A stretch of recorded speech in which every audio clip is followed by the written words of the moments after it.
Hello girls, hello boys. Good morning students. How are you? Let's go. Open your notebooks. Abram o caderno de vocês hoje e vamos começar a nossa aula, ok? Hoje nós vamos fazer uma pequena revisão. Então vocês olhem aí, que eu vou colocar na telinha e vocês podem ir copiando no caderno, tá bom? E aí eu vou colocar as atividades depois da explicação para vocês fazerem e também teremos um link explicativo. Dúvidas, vem no privado. Até daqui a pouco. Vamos lá para a explicação. Gerúndio. Como é o gerúndio em inglês? Como eu uso gerúndio em inglês, né? No português é o ando, endo, indo, né? No final do verbo. No inglês eu uso o ing, o young, né? Vamos lá. Em alguns casos, o emprego do gerúndio ele é obrigatório. Em outros, o emprego do infinitivo é obrigatório. Há ainda casos opcionais, que nós podemos empregar gerúndio ou infinitivo indiferentemente, como nós vimos na aula passada. Vamos ver alguns casos em que o emprego do gerúndio ele é obrigatório? Preposições regem gerúndio, ou seja, depois de uma preposição é obrigatório o uso do gerúndio, gente. Na gramática inglesa, diz-se que o gerúndio é o objeto da preposição. Olha aí o exemplo, ó. Número 1. He is interested in buying the car. Ele está interessado em comprar um carro. Susan left without saying goodbye. A Susan saiu sem dizer até logo. Are you thinking of working as salesman? Você está pensando em trabalhar como vendedor? He turned off the TV by pushing the button. Ele desligou a TV pressionando o botão. Olha aí, ó, tem momentos em que o gerúndio é traduzido com ando, endo ou indo, e tem momentos que ele é traduzido apenas como um verbo, no infinitivo, como nós vimos nas aulas anteriores. Olha lá, se as preposições before e after, antes e depois, são seguidas de verbo, este irá no gerúndio.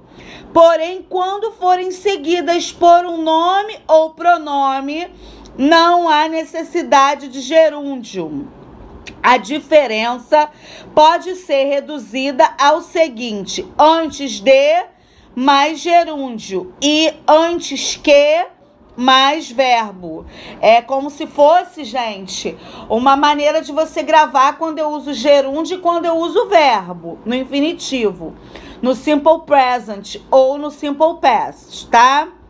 Olha o exemplo aí, ó. He closed all the windows before leaving. Então, eu tive aí um gerúndio. Eu usei antes o quê? Uma preposition, uma preposição. Ele fechou as janelas antes de sair. After eating. Depois de comer, olha aí, eu usei o gerúndio depois da preposição. Então, ele soou como o quê? Um verbo, né? He brushed his teeth. Ele escovou os dentes. Então, before you go, do me a favor. Antes de você ir, me faça um favor. Então é por aí. Agora eu vou colocar um linkzinho para vocês assistirem uma aula, né, do professor Kenny, para poder aprimorar. E logo após a professora de inglês vai colocar os verbos no gerúndio para vocês fazerem aí umas atividades dos verbos com gerúndio para vocês fazerem, tá ok? Um beijo, estou online aqui para tirar todas as dúvidas de vocês a todo momento, tá? Vamos lá, vamos para o próximo vídeo do professor Kenny para aprimorar. Beijinho, beijinho, beijinho. Tudo bem, pessoal? Hoje a gente vai falar de uma coisa que o pessoal tem me pedido bastante nos comentários: o gerúndio. Vamos ver aquele ing no final dos verbos de uma vez por todas e tirar todas as dúvidas. Vale sempre lembrar que não se faz gerúndio sem verbo to be, né? Sem o verbo estar, né? Porque afinal de contas o verbo to be é o verbo ser e estar, mas quando se trata de gerúndio é o verbo estar. Porque você não pode falar eu dormindo, você tem que falar eu estou dormindo, eu estava dormindo, eu estarei dormindo, não importa o tempo do verbo to be. Mas para se ter um gerúndio é necessário um verbo to be. Isso até inclusive é um detalhe onde você pode identificar quando um ing em inglês não é um gerúndio. A gente vai falar sobre isso daqui a pouquinho. Mas vamos dar uma observada.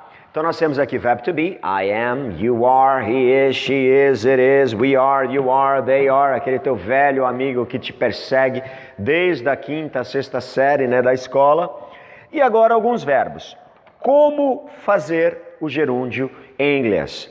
A regra principal é a seguinte: você acrescenta no final do verbo a construção ing.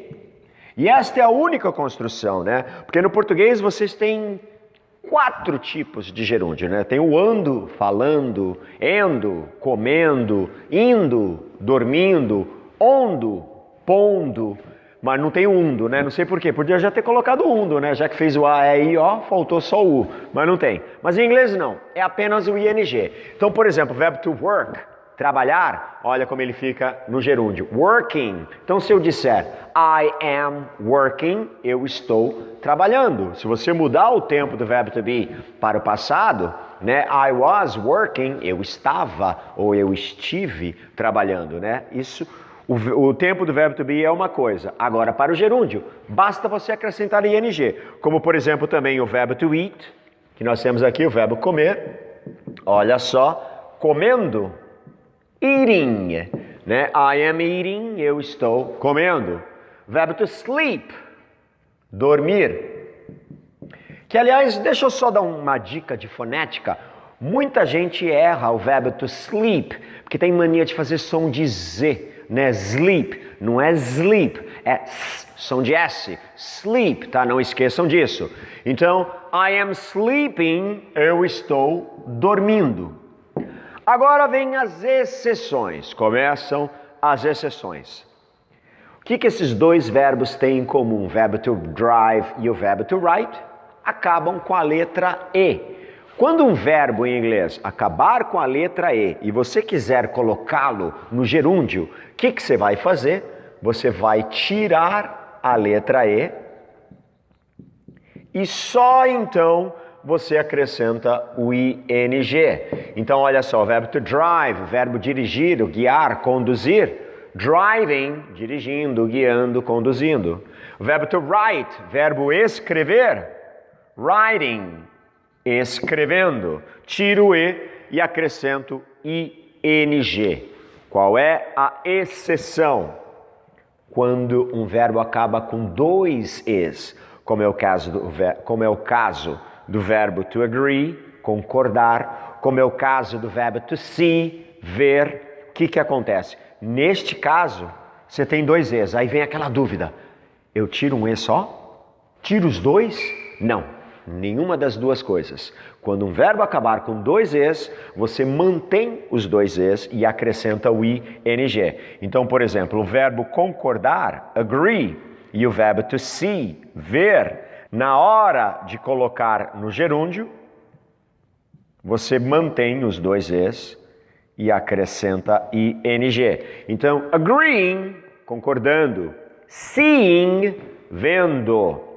E agora um último caso também com a letra E, talvez a mais complicadinha de todas, é quando um verbo acaba com ie, tá? Lie, die. Sempre esse tipo de fonética. IE no final, tá? Construção e a fonética. Lie, die. Neste caso, quando um verbo acabar com IE, aí você fica na dúvida, né? O pessoal pensa, Eu tiro o E e deixo o I e aí acrescento outro ING, ou eu deixo o E e acrescento o ING depois, a pessoa fica com aquela dúvida. Não.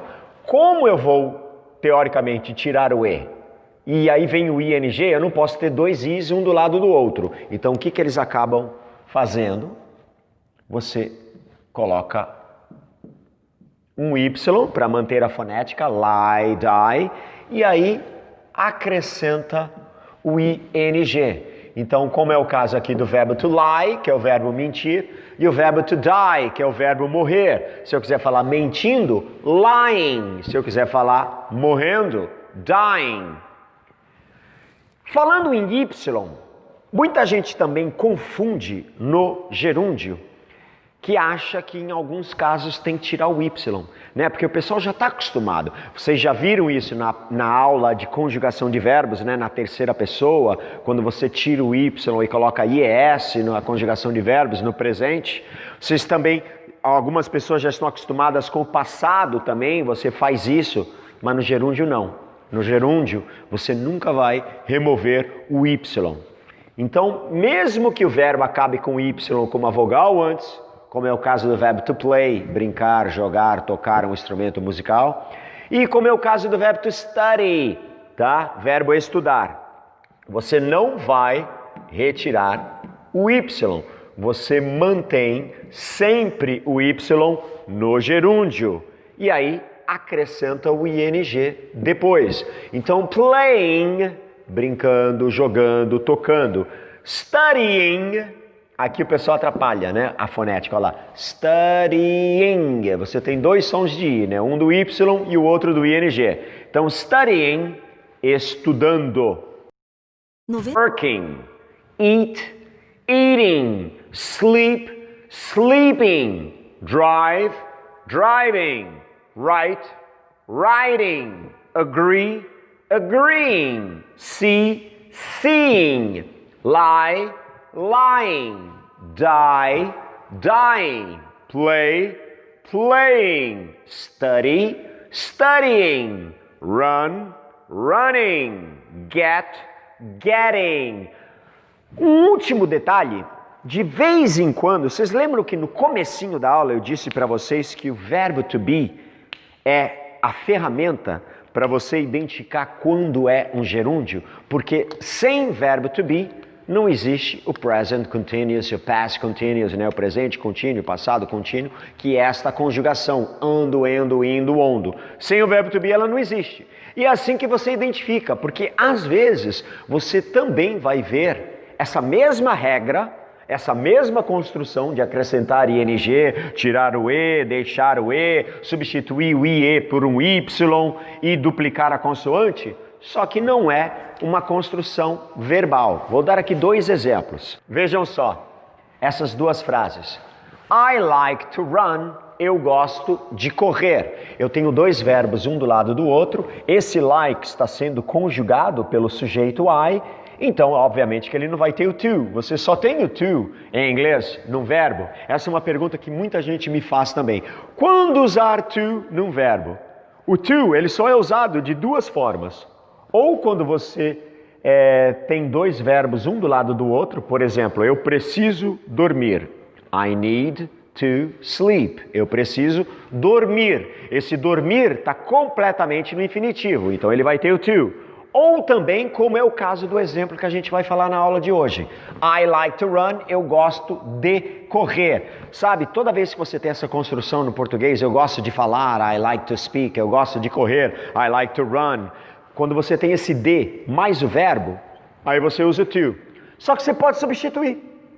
Olhem só, ao invés de falar I like to run, eu posso falar I like running. Eu gosto de correr. Então esse ING não é eu gosto correndo. Como é que você sabe que não é correndo? Porque não tem verbo to be nessa construção. Então não é correndo, não é um gerúndio, e sim uma substituição deste tipo de conjugação. E às vezes o gerúndio, o ING, ele também é um substantivo da frase. Olhem a frase de baixo. Running is a good exercise. Correr é um bom exercício. Então, o ato de correr, o ato de fazer uma corrida, correr é um bom exercício. Então, nesses dois casos, não é uma conjugação, e sim a gente chama também de falso gerúndio, tá? Quando você acrescenta o ing para diminuir a quantidade de palavras numa frase. Ok, pessoal? Eu só queria pedir uma coisinha para vocês. É muito legal, muito bacana ter vocês aqui na página, mas aqui pelo YouTube eu não consigo